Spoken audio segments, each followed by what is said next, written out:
اجمیر شریف میں نعتیہ مشاعرہ تھا۔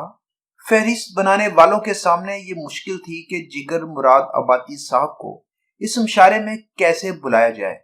وہ کھلے رند تھے اور نعتیہ مشاعرے میں ان کی شرکت ممکن نہیں تھی۔ اگر فہرست میں ان کا نام نہ رکھا جائے تو پھر مشاعرہ ہی کیا ہوا۔ منتظمین کے درمیان سخت اختلاف پیدا ہو گیا، کچھ ان کے حق میں تھے اور کچھ خلاف۔ دراصل جگر کا معاملہ تھا ہی بڑا اختلافی۔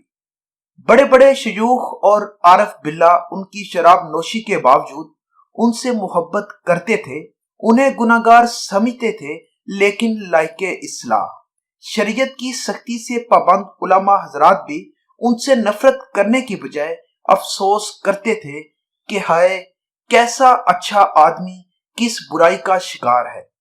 عوام کے لیے وہ ایک اچھے شاعر تھے لیکن تھے شرابی۔ تمام رعایتوں کے باوجود علماء حضرات بھی اور شاید عوام بھی یہ اجازت نہیں دے سکتے تھے کہ وہ نعتیہ مشاعرے میں شریک ہوں۔ آخر کار بہت کچھ سوچنے کے بعد منتظمین مشاعرہ نے فیصلہ کیا کہ جگر کو مدعو کیا جانا چاہیے۔ یہ اتنا جرأت مندانہ فیصلہ تھا کہ جگر کی عظمت کا اس سے بڑا اعتراف نہیں ہو سکتا تھا۔ جگر کو مدعو کیا گیا تو وہ سر سے پاؤں تک کانپ گئے۔ میں گناہگار، رند، سیاکار، بدبخت اور نعتیہ مشاعرہ؟ نہیں صاحب نہیں۔ اب منتظمین کے سامنے یہ مسئلہ تھا کہ جگر صاحب کو تیار کیسے کیا جائے۔ ان کی تو آنکھوں سے آنسو اور ہونٹوں سے انکار رواں تھا۔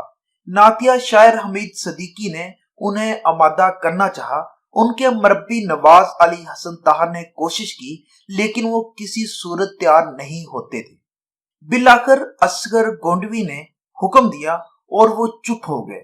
سرحان نے بوتل رکھی تھی، اسے کہیں چھپا دیا، دوستوں سے کہہ دیا کہ کوئی ان کے سامنے شراب کا نام تک نہ لے۔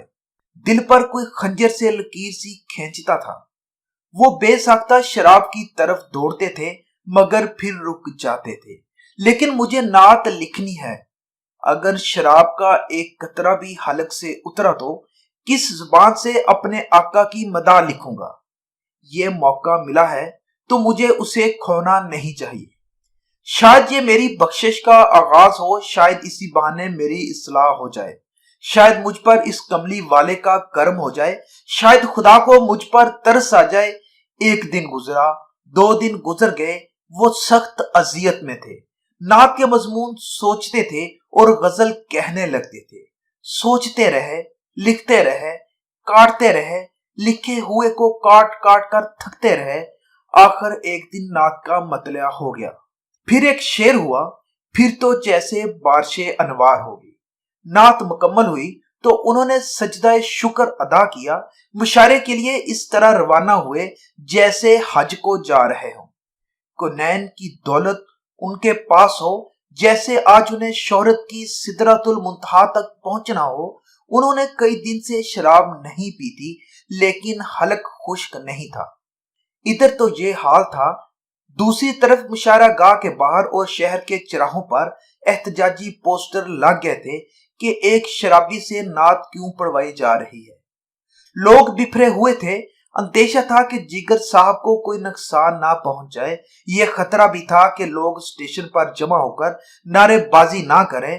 ان حالات کو دیکھتے ہوئے منتظمین نے جگر کی آمد کو خفیہ رکھا تھا۔ وہ کئی دن پہلے اجمیر شریف پہنچ چکے تھے، جبکہ لوگ سمجھ رہے تھے کہ مشاعرے والے دن آئیں گے۔ جگر اپنے خلاف ہونے والی ان کارروائیوں کو خود دیکھ رہے تھے اور مسکرا رہے تھے۔ کہاں پھر یہ مستی، کہاں ایسی ہستی، کہاں پھر یہ مستی، کہاں ایسی ہستی، جگر کی جگر تک ہی میں خواریاں۔ آخر مشاعرے کی رات آ گئی۔ جگر کو بڑی حفاظت کے ساتھ مشاعرے میں پہنچا دیا گیا۔ سٹیج سے آواز ابھری، رئیس المتغزلین حضرت جگر مراد آبادی۔ اس اعلان کے ساتھ ہی ایک شور بلند ہوا۔